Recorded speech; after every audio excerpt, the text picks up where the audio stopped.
누가 휴거되는가? 예수님의 피로 씻은 자가 휴거됩니다. 어떤 이는 믿는 자는 다 휴거된다고 거짓말을 하고 어떤 이는 상급으로 휴거되는 게 아니냐 합니다. 그러나 정확하신 하나님은 믿음이 아니라 죄가 없는 자를 휴거시키십니다. 정확하신 하나님은 천국에 올라오는 자가 죄를 가지고 오는 것은 원하지 않으십니다. 죄가 있다면 그 안에 더러움이 있는 것입니다. 그런 자에게 정결하고 빛나는 세마포를 입혀주시려고 휴거시키시지 않으십니다. 죄는 간단한 문제가 아닙니다. 책임을 져야 하고 죄 때문에 누군가 죽어야 합니다. 피를 흘려야 합니다. 그러므로 피를 흘려 죄를 씻어야 죄 없는 자가 됩니다. 우리가 죄 없으신 예수님과 하나가 되려는데 죄가 있어서는 될까요? 아닙니다. 거룩하신 예수님은 죄 있는 어떤 사람을 휴거시켜서 안아주시고 하나 되시지 않습니다. 예수님은 그런 일은 안 하십니다. 거룩하신 하나님을 안다면 믿음만으로 휴거된다는 말을 못합니다. 그래서 이 땅에 믿는 자 중에서 골라내십니다. 인간의 생각으로 논쟁하여 실수하지 마시고 어서 죄를 처리하심이 지혜로운 것입니다. 이것을 구분하지 못하는 자는 믿는 자는 다 휴거된다고 합니다. 진리와 다른 말을 하면 거짓말인 것입니다. 의도적인 거짓말은 아닐지라도 진리를 모르고 하는 거짓말입니다. 믿는 자가 다 휴거된다면 성경에 환난기에 성도라는 말이 나올 수 없습니다. 그러나 휴거되지 않은 자들이 알곡이 되어 목배임을 받아 올라가는 일이 있습니다.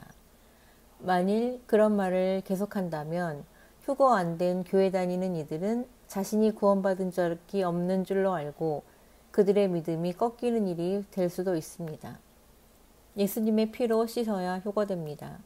출애굽기를 보면 최초의 유월절에 양을 잡아서 그 고기를 먹고 그 피는 문설주와 임방에 발랐습니다. 이 피는 하나님이 보낸 죽음의 천사가 그냥 지나가게 합니다. 이것은 사탄이 아니라 죽음의 천사입니다. 한 번 죽음이 있으므로 더 이상 죽지 않아도 된다는 의미입니다.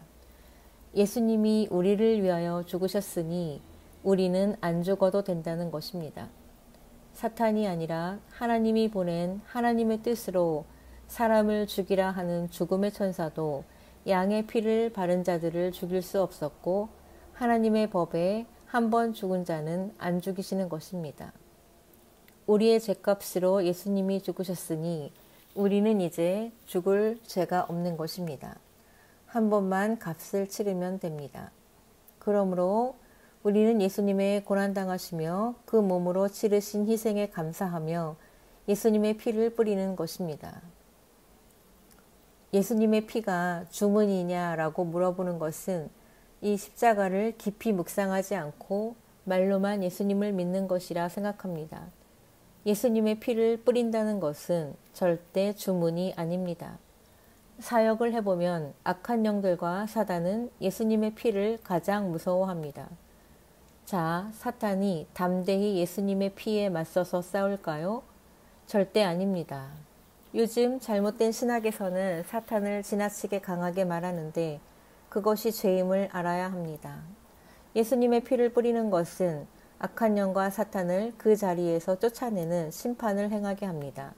최고로 강력한 무기입니다.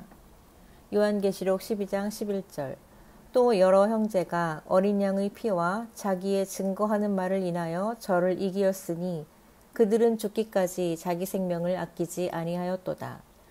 말씀과 예수님의 피로 사단을 대적하여 이깁니다. 사단이 세다 이런 사상에 물들지 마시기 바랍니다. 따라서 어디든지 예수님의 피를 뿌리십시오. 하루 종일 뿌리십시오. 하나님은 이 무기를 사용하는데 제한을 두지 않습니다. 솔로몬이 1000번제를 드려서 그 재임 기간 중 나라가 평안했습니다. 이 의미를 아시기 바랍니다. 이 유월절의 의미는 곧 예수님의 피를 뿌린 자는 모든 하나님의 심판이 적용되지 않는다는 것입니다. 이미 심판을 넘어간 것입니다. 심판은 죄 때문인데 죄의 문제는 다 처리된 것입니다. 그러므로 휴거되는 것입니다.